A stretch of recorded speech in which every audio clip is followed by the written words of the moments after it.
Hey there, brother. This is Steve Horseman again with Good Guys to Great Men. Thank you again for tuning in and watching my video this week. Today I want to talk about the 3 crucial masculine values a man needs to have if he wants intimacy in his life. Let's talk about intimacy and connection. Let's talk about self-respect. I believe these are the 3 most important values, the very first entry-level values, if you will, that a man has to have if he's going to create the kind of connection and intimacy he wants in his relationships.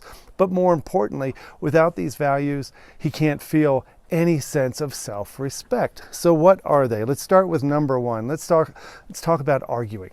Let's talk about that value that says, I'm going to argue and I'm going to be right. I'm going to argue about stupid shit. I'm going to argue about the weather. I'm going to argue about traffic. I'm going to argue about politics. I'm going to argue about everything. And where does that come from?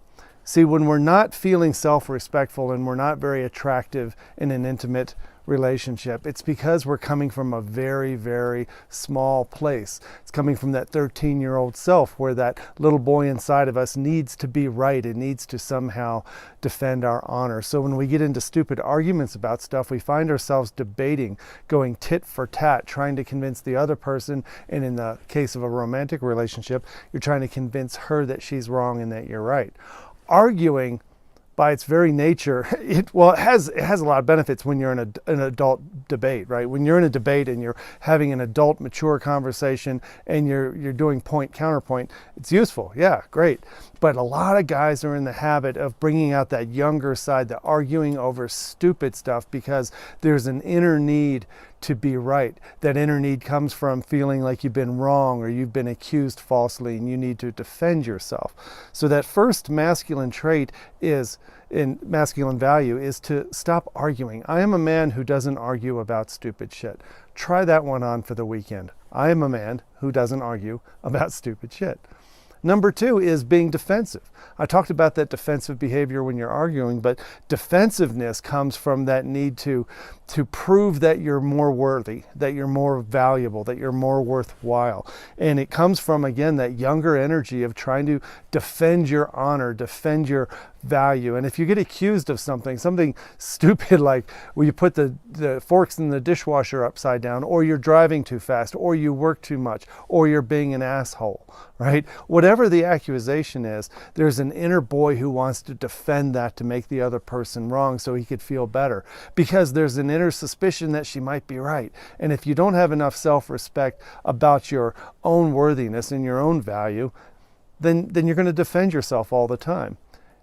Is there a time when it's important to defend yourself? Yes, of course. In court, normally it's good to defend yourself. But most of the time when we get defensive, there's that roiling in the stomach and the heat on the back of the neck and your face gets flushed. And you're being defensive because that inner younger child is feeling hurt and he's feeling blamed and he doesn't want to be unfairly accused of something. So he starts with a sentence with, well, I was just... Well, I was just. Every sentence that you utter that starts with, well, I was just, you need to eliminate from your vocabulary. That's a really good sign that you're coming from the wrong place. You almost never need to defend yourself. Almost never. Now, the third one is a little bit harder, right? These are all kind of hard, but the third one is total ownership for your emotions and total accountability for your reactions. Number 3 is important because when you don't have ownership over your emotions, you let those emotions drive you into doing some very juvenile things, whether it's screaming at people in traffic, cutting people off, punching holes in wall, kicking dogs, or getting into stupid arguments. If you're not taking total ownership for these feelings and understanding that these broiling feelings of anger and disappointment, frustration, and resentment that men get sometimes, if you don't own the fact that those don't define you, they're just feelings and they're coming from thoughts you have that you can think better about, then you're gonna step in it every time. And what happens when we don't take ownership over our emotions? That means we don't take responsibility for our reactions either.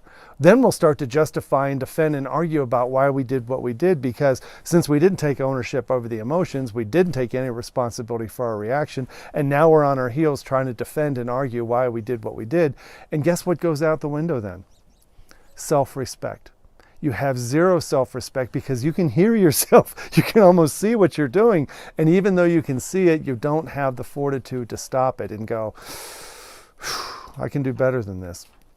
An example of this is when we get pulled over by the cops, right? And I've been pulled over a lot because I tend to drive fast, which I'm taking ownership of. I drive faster than most. However, on this lonely, dark road here recently, Highway 287, dark, windy, cold, late one night, I was all by myself and I passed one of our troopers. And these guys hang out in huge 1-ton pickups with four-wheelers in the back. And this guy chased me down. And I took a big deep breath. When I was mad, right, you get that feeling like, oh man, but it was cold, it was windy, it was dark, and this is one of the deadliest highways in Colorado. I pull over to the left and I go over into this pull-off. It's on the other side of the highway, so we both don't get stuck on the side of the road with semis passing. And I rolled down my window. I had my insurance identification ready, and he walks up beside the truck, you know, like they do, like they think you're going to shoot him or something. And all I could say is, good evening, officer. I'm sorry I made you have to get up and chase me.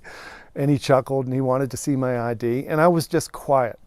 I had all kinds of things I could have said. It was dark, nobody was around. There was a guy that passed me 5 minutes ago going faster than me.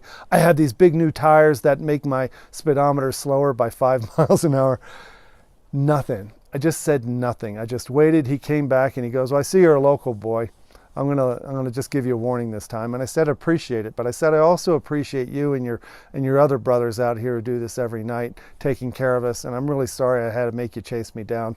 I could do better. Self-respect. I rolled the window up. I still felt like an ass, but I felt better about me. And a younger version of me would have come up with all the reasons why he probably shouldn't have pulled me over. And so the three things are: stop arguing, stop defending yourself, and take total ownership over your emotions and responsibility for your actions. With those three baseline level masculine operating values, I think you can have an incredibly good week coming up. So give those a shot. Put some comments in here if you give it a shot and something changes for you, or shoot me an email if you want to talk more deeply about this stuff. I appreciate you watching, and have a great week. Bye-bye.